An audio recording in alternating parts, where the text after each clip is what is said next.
How to charge for value instead of time. Have you ever completed a project and worked out the hourly rate, or sold a product and worked out the profit and felt a little bit defeated?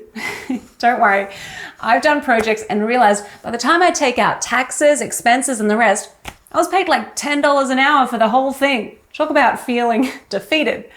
It's easy to feel that way, and to be honest, it's easy to feel a little bit down in those moments.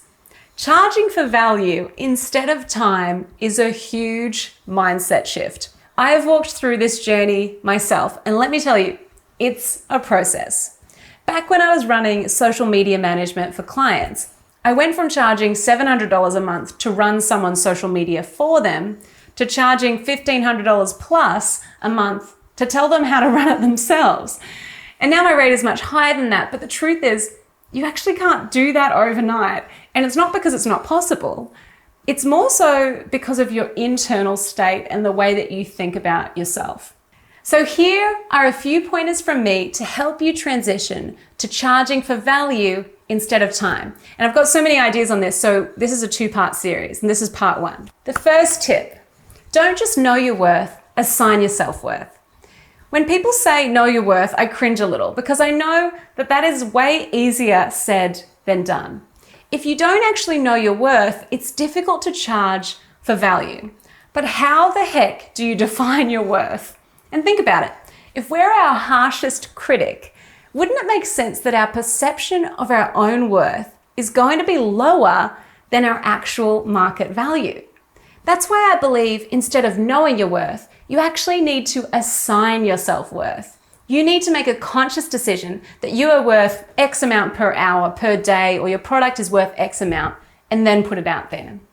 You've got to remember that you have a skill set, a talent, and a gift. And while you may think, oh, it's nothing, it's easy, it's really not easy for your customer, and they want to pay you to help them solve their problem.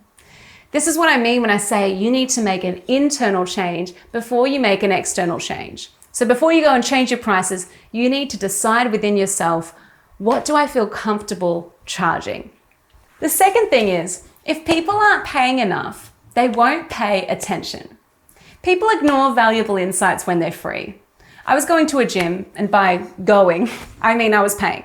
Money was coming out of my account every week, and honestly, in the 3 months I was a member there, I think I went 2 times. But then I joined F45, and it's about 4 times more expensive to go to F45. So all of a sudden, I felt compelled to go because I was paying a premium. I was like, if I don't go 3 times, it's not even worth it. I just should forget about it.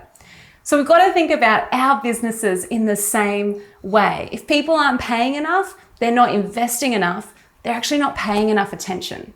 When your customer invests their money, they are more invested in the process and the outcome. We need to shift our thinking here. If they aren't paying enough for your product or service, they aren't as likely to get the result that they're looking for, which actually doesn't help your customer in the end. All right, I hope this gives you the pep talk that you needed. Tune in to our next episode for the second part of our series, How to Charge for Value Instead of Time. Go get 'em.